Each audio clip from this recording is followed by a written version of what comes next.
कुमार जी, तेलंगाना से। श्री हरिवंश। गुरुदेव भगवान, राधा वल्लभ श्री हरिवंश, आपके चरणों में कोटि कोटि प्रणाम। महाराज जी, माता पिता और संतान का संचित कर्म अलग होता है, तो प्राणलेवा भयंकर व्याधि संतान को क्यों प्राप्त होती है?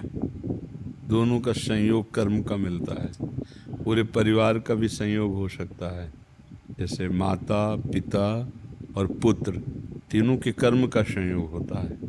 वो अपने कर्म के प्रभाव से ऐसे माता के गर्भ में आया कि उसे जन्म से ही, गर्भ से ही रोग प्राप्त हुआ, जैसे इस शरीर को भी प्राप्त है। अब उसका कर्म है कि ऐसी माता के गर्भ से जन्म हुआ, ऐसा संयोग प्राप्त हुआ। तो भगवान जो है, एक बाण में कई निशाने नहीं हो जाते, ऐसे ही कर्म का संयोग, पिता का कर्म, माता का कर्म और पुत्र का कर्म, तीनों का संयोग बैठा करके उस गर्भ से उसको जन्म लेना पड़ा।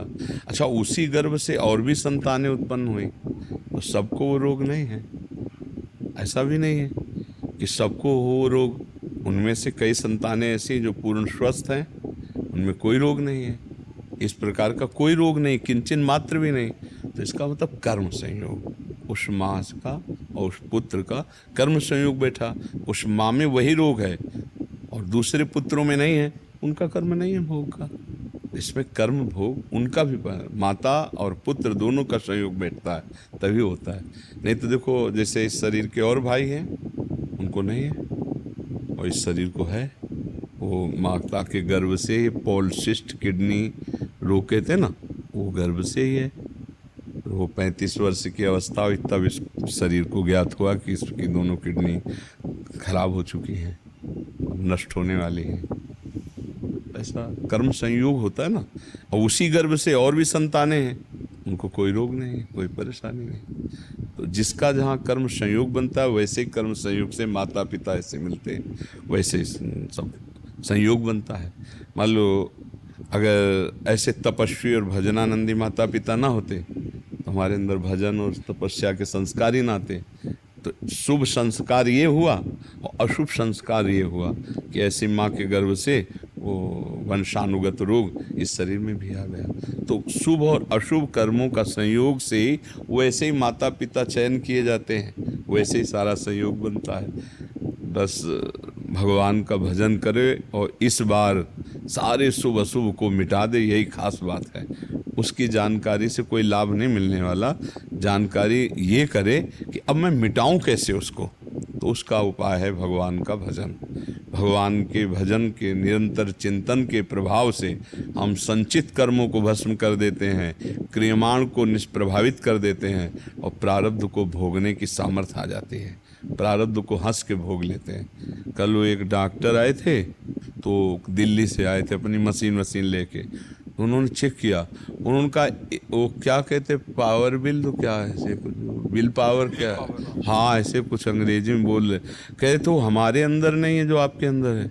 हमका तुम्हारे अंदर कैसे हुआ? हमारे अंदर पावर जानते हो कौन है? मेरे बल सी वृंदावन रानी। हमारा कोई संसारिक पावर है क्या? वृंदावन रानी जाके बल में सबसो तोरी लोक वेद कुलकानी, मेरी महारानी श्री राधा रानी। हमारा पावर वो है। हम उनके बल से, हम किडनी के बल से थोड़ी चलते हैं, हम श्री जी के बल से चलते हैं। श्री जी के नाम, श्री जी का रूप, श्री जी का गुण, वही बताने के लिए बैठे। तो माँ के गर्भ से जो रोग आता है वो कर्म संस्कार से वो ये आया। लेकिन माँ में और पिता में और भी सद्गुण, जो संत सेवा, भगवत भजन, एकांत में बैठ करके नाम जप करना, वो सद्गुण भी ऐसे माता पिता महान तपस्वी मिले, भजनानंदी मिले कि पूछो मत। उन्हीं की कृपा प्रसाद से परिवार के कई सदस्य बैरागी भजन परायण हैं। कई परिवार के लोग, हम ही अकेले नहीं, कई हमारे परिवार के लोग हैं जो त्यागी तपस्वी भजनानंदी वैराग्य मार्ग के पथिक हैं। पर पूर्व का पाप कर्म है, अब वो अपना प्रभाव दिखाता है, और भजन का प्रभाव उसको नष्ट करके भगवत प्राप्ति कराता है। तो हमें लगता है उस विषय में न जाकर उसको हम नष्ट कैसे करें, इस पर विचार कर। हर समय जो नाम जप करता है और दूसरों के सुख देने की भावना करता है, भले न दे पावे लेकिन सुख देने की भावना करता है, वो सारे कर्म बंधनों को नष्ट कर देगा। हमारे से गलतियां हुई सुख लेने के भाव से, जितने पाप होते हैं वो सुख लेने के भाव से होते हैं, और जहाँ सुख देने की भावना होती है तहाँ सुकृत होने लगते हैं, पुण्य होने लगते हैं, बंधन कटने लगते हैं। जितने बंधन हैं वो सुख लेने के भाव में होते हैं, और जितना बंधन काटना है वो सुख देने के। सुख देवे को चाव चित, सबसो हित निष्काम, या सुधर्म हरिवंश को नाम गिरा विश्राम। नाम जप रहा है और सुंदर सदग्रंथों का पाठ कर रहा है, सबकी सेवा की भावना है, वो जीवन मुक्त महापुरुष हो जाएगा। तो हमें मुक्त होने की बात सोचनी, जिस कर्म से होना था वो तो हो गया, अब उसका तो भोग ही भोग रहे हैं। अब हम आगे कैसे बढ़े ये हमें विचार करना है। आगे हमसे कोई ऐसा कर्म ना बन जाए फिर हमारा जन्म हो, फिर हमको दुर्गति भोगनी पड़े। अब हमारा जन्म ही ना हो, हम मुक्त हो जाए, हमें ऐसा आचरण करना है। वो है नाम जप, दूसरों का परोपकार, सुख देना और अपने कर्तव्य का धर्मपूर्वक पालन करना। राहुल कसेरा जी। राधे राधे प्रभु। जी महाराज जी, इनका थोड़ा हंसी वाला प्रश्न है।